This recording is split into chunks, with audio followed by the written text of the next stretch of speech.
Olá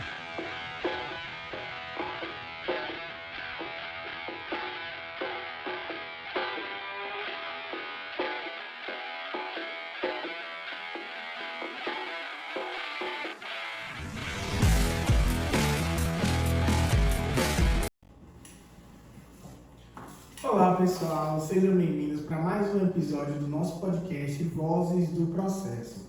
Hoje estou aqui com algumas presenças ilustres. Eu sou a doutora Mariana, juíza e presidente do Tribunal do Júri. Maria, membro do júri. Marielle, ré do processo. Eu sou a testemunha, Manuela Dias. Doutora Camila, defesa. Doutora Lívia Farias, promotora de justiça de Valença. Prontinho. Hoje a gente vai tratar, eu vou apresentar para vocês um caso real de um assassinato que ocorreu em Valença, confere, pessoal? Sim. Pronto. Foram envolvidas 3 pessoas, se eu não me engano, sendo dessas duas Marielle Santos e Constantino Pereira, que foram os autores do crime.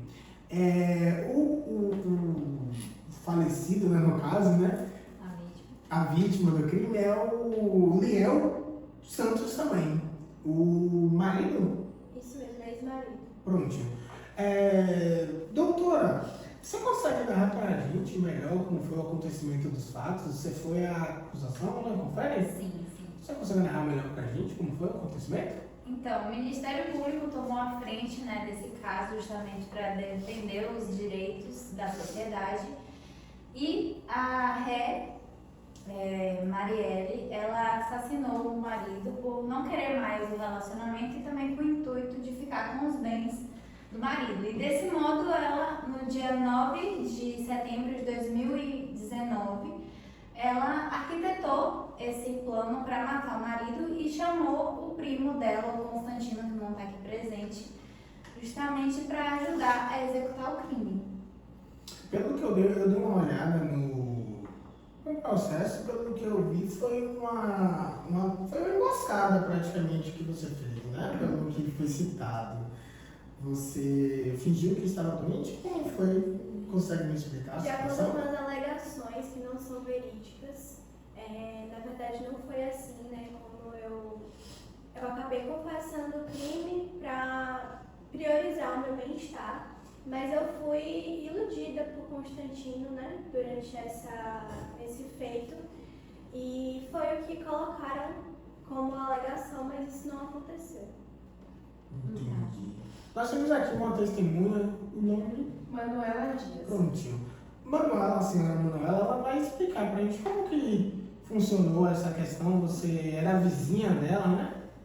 Eu era vizinha, aí no dia do ocorrido eu estava limpando a minha garagem e no momento eu acabei escutando umas vozes alteradas e acho que o meu vizinho, o Liel, ele começou a gritar perguntando quem é que tá aí, quem é que tá entrando, e aí isso chamou minha atenção. Eu acabei prestando atenção no que estava acontecendo e vi, além das vozes alteradas, eu ouvi barulhos de luta. Ficou parecendo que ele estava lutando para não ser levado para fora da casa. Aí eu achei muito estranho, chamei meu marido, mas o meu marido não estava em casa. E eu queria muito ligar para a polícia, mas eu não estava encontrando meu celular. E aí a gente acabou vendo também outras movimentações na rua. E a gente achou que era uma briga de casal ou alguma coisa que estava acontecendo na família deles, que eles fazem bastante festa lá, eles gostam dessa comunhão de família, e a gente achou muito estranho isso que estava acontecendo. Entendo. A gente tem aqui a doutora Camila. A doutora Camila ficou responsável pela defesa, não foi? Doutora Camila, você consegue explicar como foi fazer a defesa desse caso? Foi réu confesso o caso, né? Então, antes de tudo, é importante destacar que a defesa ela não tem obrigação de provar a inocência do acusado, porque no processo penal brasileiro segue-se o princípio da presunção de inocência. Então, quem tem o dever é a acusação de provar que realmente houve o caso e também o acusado, né, foi o autor do crime. A defesa ela tem um papel fundamental de garantir os direitos do acusado, como, por exemplo, o contraditório e a ampla defesa. Então, eu fundamentei alguns pontos importantes que eu vi durante o processo. Impugnei, né, fundamentei em relação à validade da confissão, justamente porque foi uma audiência por videoconferência, então dessa forma podia acabar comprometendo a validade, né, a credibilidade da prova. Outro ponto importante foi em relação à fragilidade dessas provas, porque como foi encontrado o corpo no estado muito de decomposição, não foi possível ter uma certeza absoluta do que se deu a causa, né, da morte. Então, no processo penal, a condenação não é possível ser condenada por suposições ou dúvidas. Outro ponto foi em relação a afastar as qualificadoras, como por exemplo foi o motivo torpe e a dissimulação. Nesse caso, o júri tem que analisar de forma minuciosa, porque vai influenciar diretamente na gravidade da pena. Então, foram esses fundamentos que eu apresentei. Então, a defesa tem um papel muito importante, porque não é apenas defender o crime, e sim defender direitos. Mas, embora todos os fundamentos que foram levantados, os réus confessaram e a gente teve essa redução da pena deles. Entendi. Senhora Marielle, quando a gente estava tratando aqui, você trouxe que os fatos que foram passados, eles não eram verídicos, né? Então, querendo você que eu creio, o que você tem sobre essa história? Você consegue expor para a gente sobre essa história? Inclusive, eu agradeço muito ter me convidado para participar do projeto, porque é muito importante contar aquilo que ninguém sabe que acontece em casal, né? Dentro de 4 paredes. Eu já não estava mais satisfeita com o meu relacionamento, já tinha muito tempo. Inclusive, tinha sim um relacionamento extraconjugal, mas que o meu marido não aceitava, ele sabia. E infelizmente eu acabei caindo no encanto, né, da lábia do meu primo Constantino de participar dessa emboscada que não era para ter sido desse jeito, dessa forma. Era mais uma defesa de afastar ele de dentro de casa do que acabar em morte, que foi o que aconteceu, tanto que eu ainda conversei com o Constantino quando a gente teve, né, a oportunidade entre o júri, entre tudo, que não era para ter acontecido como aconteceu. Mas infelizmente, para o meu bem, eu acabei confessando um crime que não ocorreu como deveria ter ocorrido, não era para ter chegado a ser um crime, era para afastar eles dentro de casa. Inclusive tem sido muito difícil porque eu fui apelidada de viúva negra da minha cidade e a partir daí a minha imagem ficou manchada. Inclusive nós temos uma filha juntas, então isso impactou bastante no processo. Imagino.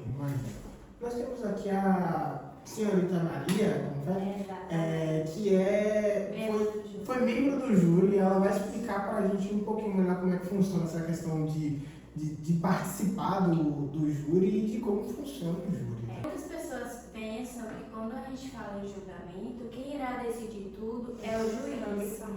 Mas não é assim. Por quê? Porque a gente tem o conceito de sentença, que são selecionadas 25 pessoas, mas apenas 7 vão estar presentes. Então, o objetivo é fazer com que a sociedade participe desse julgamento, para eles analisarem as provas, tanto da acusação, tanto da defesa, e a partir disso decidir se o réu vai ser condenado ou absolvido. Mas é muito importante deixar claro aqui que o membro do júri, né, os jurados, eles não têm a função de dizer qual será a pena, de definir a pena. Por quê? Porque isso é decisão do juiz de fazer. Então, temos aqui também a excelentíssima juíza Mariana. E, Mariana, eu gostaria de saber como é que funcionou a sua atuação dentro do processo. Claro que creio que tem algumas coisas que ficam em sigilo, né? Mas o que você puder estar trazendo pra gente é... Eu até abri a sentença aqui para poder rever o caso, porque faz muito tempo, né, 2019. Mas basicamente o juiz, hoje, o juiz de direito, ele acaba abordando diversos papéis. Até o papel de juiz das garantias, que seria o juiz responsável por analisar todas as circunstâncias dentro da prisão e do mantimento do preso em custódia. No caso, como a gente não tem implementado ainda em todo o Brasil o juiz das garantias, só em Salvador, eu acabo analisando a prisão, se ela foi feita de alguma forma arbitrária, se houve alguma ilegalidade, as provas, se elas foram produzidas de forma correta, com uma forma também de garantir o espaço da defesa e o espaço da acusação dentro do processo, né? E como nossa colega aqui bem falou, Maria, né? Ela trabalhou no júri, o júri decide se condena ou se absolve o acusado, mas eu fixo a pena. Então a gente observa diversas circunstâncias que são atenuantes ou majorantes no comportamento do réu. E assim, a confissão só veio para ajudar e corroborar com a condenação. Até foi difícil para a defesa, eu reconheço, analisando o processo, eu nunca vi um caso em que os réus confessassem tanto. Foram confissões por 3 vezes, né? 3 vezes confessando o crime.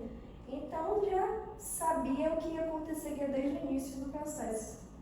Entendi. Essas 3 confissões todas as 3 foram padrão, ou teve furos entre outras? Porque a gente já percebeu aqui que tem versão de lá, versão de cá, né?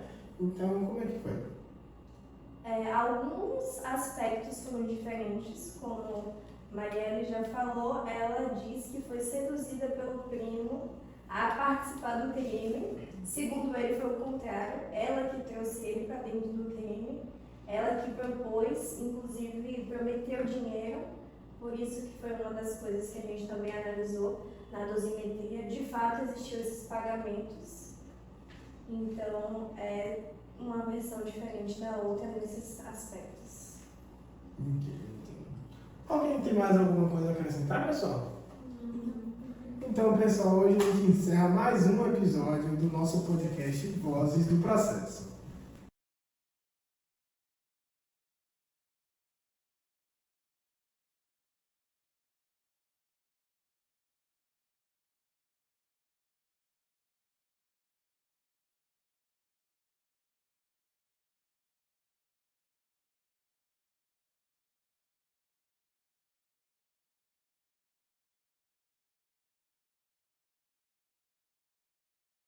Sabe que esse nome deve ficar com papel, né? Porque é um podcast longo, É né? mais Tem que ter Eu, papel. mas Então gravem agora que vocês têm pra gravar. Vai gravando só, Jogar colinha? tipo, número, alguma coisa. O cabelo não tá cabelando, gente. Nem o né? Você não prestou óleo. Eu não sei mexer essa porra aqui direito. Estamos gravando. Como é que sai aqui, velho? Sincronizando. Gente, não dá risada, né? Não vai. Peraí, gente, no podcast que eu tô no lado da câmera, assim, mesmo assim, cara. Não, a gente fica se olhando, né? É assim. É uma conversa na mão. Aí eu tô rindo na minha palhaçada, porque eu não posso rir, né? Eu tenho que ficar séria, só Não. Não, se você ser contra a vontade, não foi. Se tá aqui é porque tá bem. Então dá risadinha. Olá, pessoal. Falando juntos. Olá, pessoal. Sejam bem-vindos para mais um episódio do nosso podcast podcast Vozes do Processo. Hoje eu estou aqui com algumas presenças ilustres. Não corta! Não corta, vai. É na conta do meio, desculpa. Não Mariana. Não corta? Não corta. Na hora, né, editando. Não Vai ficar pior porque aí vai ser Pega nada. a Eu aqui e ela falando muito nada. Corta logo essa desgraça.